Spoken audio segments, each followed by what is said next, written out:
امروز یه آقایی 3 شمع مفصلی 3 عددی با رنگ نارنجی رو بهمون سفارش داد. حالا توی اولین ویدیو آموزشی رو میخوایم ببینیم با استفاده از این ورقای موم عسلی چجوری اون شمع‌های 3 عددی موم عسلی رو با هم دیگه درست کنیم.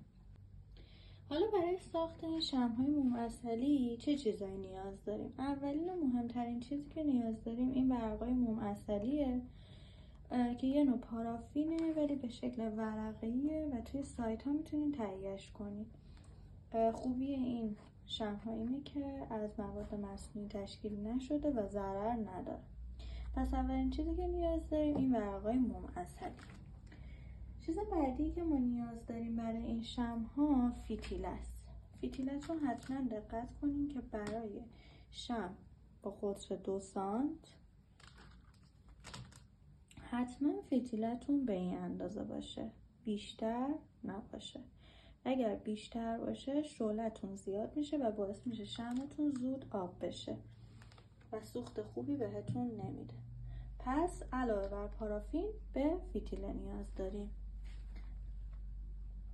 وسیله‌های بعدی که ما بهشون نیاز داریم برای ساخت شمع‌های موم عسلی خطکش هست برای اندازه زدن، سیخ چوبی و حالا به جای سیخ چوبی میتونین از این سوزن ها هم استفاده بکنین، جفتش خوبه برای شکل دادن فتیله که شمعمون اینجوری قشنگتر بشه. و یه دونه قلمو برای تمیز کردن کارمون توی مرحله تحویل و یه دونه قیچی. کار با این ورقه ها بسیار ساده است و فقط چند تا نکته داره و دقت. این ورقه ها رو نباید خیلی سرد باشه، چون اگه خیلی سرد باشه وقتی میخواین بپیچینش باعث میشه ترک بخوره و شمعتون اون ظاهر خوبش رو از دست میده. هم میتونین با دستتون نرمش کنین حالت اینجوری، هم میتونین با سشوار. فقط حواستون باشه که باد سشوار نباید خیلی زیاد و داغ باشه چون باعث میشه اینا ذوب بشه.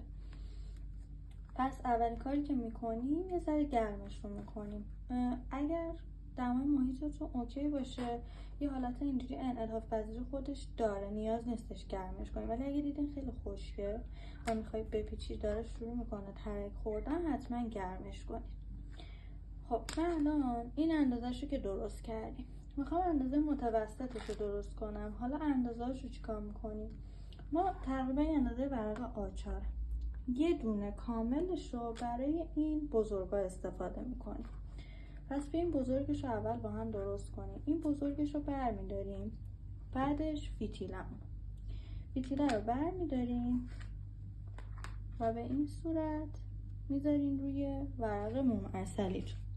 نکته‌ای که باید توجه داشته باشیم، ما چون آخر کار میخوایم این فتیله رو شکلش بدیم به این صورت که قشنگتر بشه، باید یه مقدار حدوداً انقدر یه مقدار از سر کار اضافه باشه این فتیله، یعنی از ته قیچیش نکنید.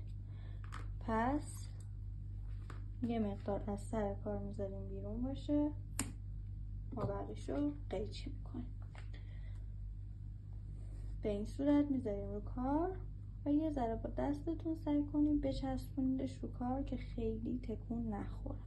البته وقتی بیایم بپیچین محکم میشه، اون چیز مهمی نیستش، ولی سعی کنید یه ذره اینجوری کنید که وایس. بعد شروع میکنیم پیچیدن. با دستتون به این صورت جمعش میکنید.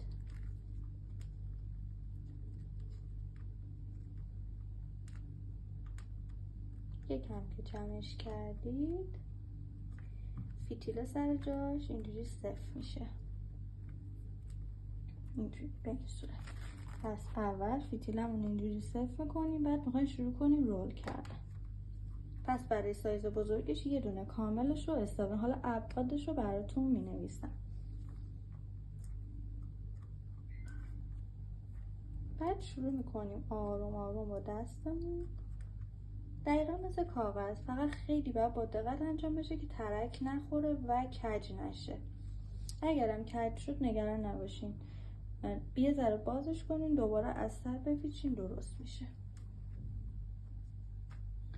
اینجوری با دستمون شروع میکنیم رول کردن به این صورت. این دو طرف دستتون اگه بذارین این دیگه کج نمیره. سعی میکنم صاف انجام بدیم، چون اگه کج باشه نمیتونه اینجوری وایسه. هر جا حس کردین کج میشه اینجوری بازش کنین، دوباره ادامه کار رو رول میکنیم.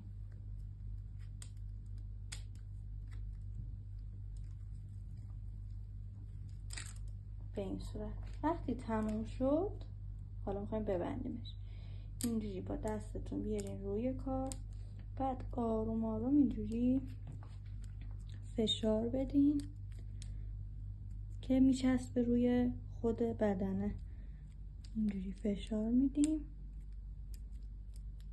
و کاملا سفت میشه به این صورت. به همین سادگی شد یه رول موم عسل.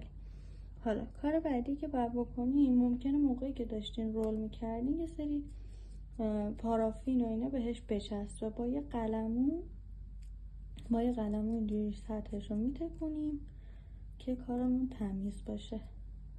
و کار بعدی که باید انجام بدیم اینه که با سیخ چوبی حالا یا این سوزن ها باید اینو شکل بدیم. هر جفتش خوبه. حالا من با سوزن انجام میدم. اینجوری فتیله رو با این دستتون میگیرین، سوزن رو میذارین انتهاش، همینجوری دور سوزن میپیچین و با دستتون اینجوری سفتش میکنین. به این شکل میشه. بعد که اینجوریش کردین سوزن رو از توش، حالا نمیدونم مشخصه یا نه، سوزن رو از توش اینجوری میکشین بیرون.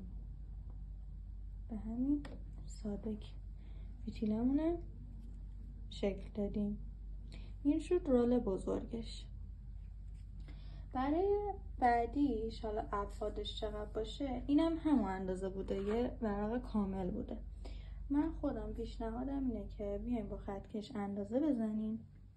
برای متوسطش 11 سانت و باقی موندهش که میمونه برای کوچیکه که حدوداً میشه 6 سانت.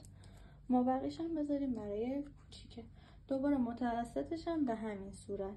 فتیله رو برمیدارین، یه مقدار از کار رو اضافه میذاریم بمونه برای شکل دادن. مابقیش رو قیچی میکنید. رو کار اول صفر میکنیم و شروع میکنیم رول کردن. این شد آموزش شمع‌های موم عسلی 3 عددی.